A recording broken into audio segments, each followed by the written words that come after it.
Hello friends, in this video we'll study the first unit, that is the morphology of the angiosperms. So in the morphology we'll generally study the morphology of root, stem, leaf and the inflorescence and the part of inflorescence, flower and fruit we will study in the first unit. So that start with the root system. So in a plant the root system is one of the very important organ. So root is defined as positively geotropic and negatively phototropic. So usually the root, generally there are two types of root, that is a fibrous root system and the taproot system will be generally there. So usually the root system are negatively phototropic and positively geotropic in nature. That means so usually they will present underground part of the soil. So usually the root will help for the absorption of water and minerals and help for the protection to the plant. So usually the root, generally they are modified for the different purpose. Some of the roots are modified for the food storage and some of them are modified for the mechanical support, or sometime they modified for the different storage purpose. So based on that, so usually generally the root is divided into underground root, aerial roots. So usually the underground root again divided into underground taproot system, that is again they divide into fusiform, conical form and napiform root, and underground adventitious roots, that is adventitious roots is formed from that, that's a tuberous root, fasciculated, nodulated root, annulated root will be there. So like that, whatever the underground root is modified, similarly the aerial part of the root, some plant consists of aerial root also, that aerial root is modified for the mainly mechanical support, or sometime maybe respiratory, or maybe sometime for the other purposes. So based on that, so aerial root are also divided into mechanical, respiratory, epiphytic and hostoria root. So first going to the underground root, that is a fusiform root. So let's see what is a fusiform root. In this kind, the taproot became swollen in the middle and tapers at the both end. That means, so usually swollen in the middle portion, just like what you observed in case of radish, ಮೂಲಂಗಿ ಏನು ನೋಡಿದ್ದೀರಾ, ಅದರೊಳಗಡೆ the center portion of the root, underground root, is swollen but tapering towards the both the end. This type of root is called fusiform root, and usually the best example is a radish, that is a Raphanus sativus. And another one type, that is underground root, so that is the conical root. Here the root is modified for the food storage, they are look like a conical shape, that means, so at the uh, top it will be bulged one, and gradually it will be tapering towards the base, and it look like a conical shape in appearance. Example is carrot, that's a Duckus carota. So like that, the another one type, that's a napiform. So in this type the basal part of the pot is swollen and assume just like a spherical shaped, but suddenly tapering at the apex, and they consist of thin lateral root arising from the basal solar region. So that means in a center portion, just like a spherical region will be there, the one side is completely suddenly narrowed and another one side gradually it's narrowing. So just like a beetroot, beta vulgaris. So this type of root modification is called napiform root.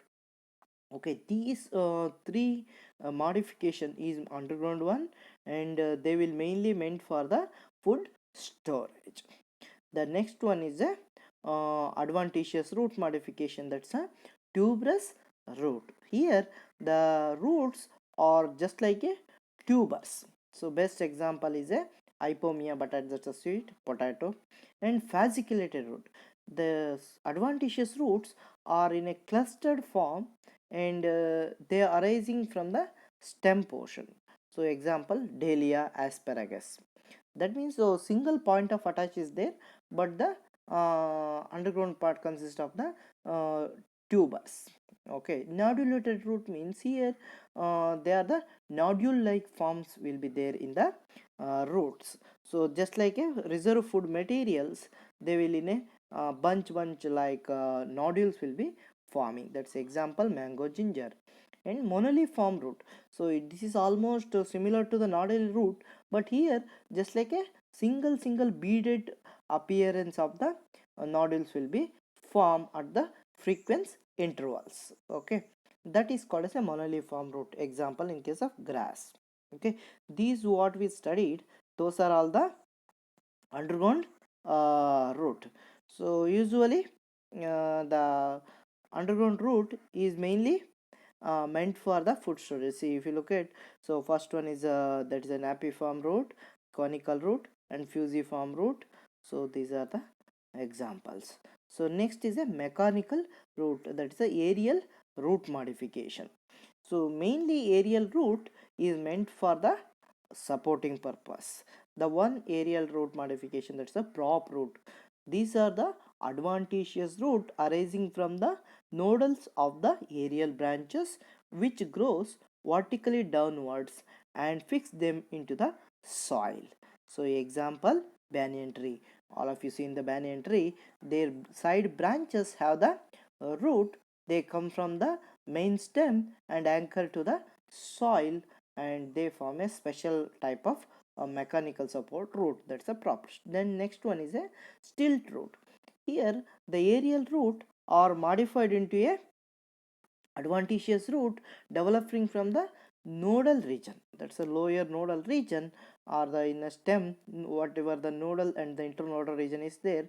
In the nodal region, they will have a small root, and they come in contact with the soil, and they will help for the supporting. The example in case of the sugar cane and maize, so these are the stilt root will be present. Okay, the next one is a climbing root. So here usually in case of epiphytes, usually they will attach to the some host tree, and they will be growing. For example, pepper or beetle, so usually they will grow upon the other plant. So those plant will have a special supporting roots, or called as a clinging root. Okay, and some of the roots, they will modified for the respiration purpose. So those are called as a pneumatophores. So usually the root is positively geotropic and negatively phototropic. But in case of pneumatophores, it will come out from the soil. They will look like a positive to the phototropic. So they will help for the exchanging of gases. This type of root occurs in case of the mangrove plant. That means where the plant is growing in a saline habitat. Example, Avicennia rhizospora. Floating root, some of the aquatic plant, they consist of a special root. Usually they consist of parenchyma cells. So these roots are called as a floating roots. Example, Pistia. Next, some of the plant will grow up on a other plant. Those are called epiphytes. These epiphytes have a specialized root called as a clinging root and the aerial root. So usually these clinging root will help for the attach, and usually the some spongy tissues, that is consist of the velamen tissues. These velamen tissues will help for the absorption of atmospheric moisture. So those are called as the absorbing roots. So usually the epiphytes consist of this type of root. Those plant which have the this type of root or are called as a generally epiphytic root. Example, vanda, okay, rhynchostylis, so like that. The next last one is a sucking root. So here the root is meant for the sucking. Sometimes some of the plant are parasites. They will suck the nutrient from the host plant. So that's why they are modified into a special sucking root will be there. So those root are called as a sucking roots. So usually in case of the parasite like cuscuta, So usually they will produce a hostoria structure. From that they will absorb the nutrient from the host plant. So those hostoria like root are called as a sucking root or the parasitic root. Cuscuta, viscum are the some examples. Okay, so this is the root system. So usually the monocot consists of the fibrous root system and the dicot consists of the taproot system. Okay, this is the general morphology of the roots. Okay, in the next video we'll go to the stem.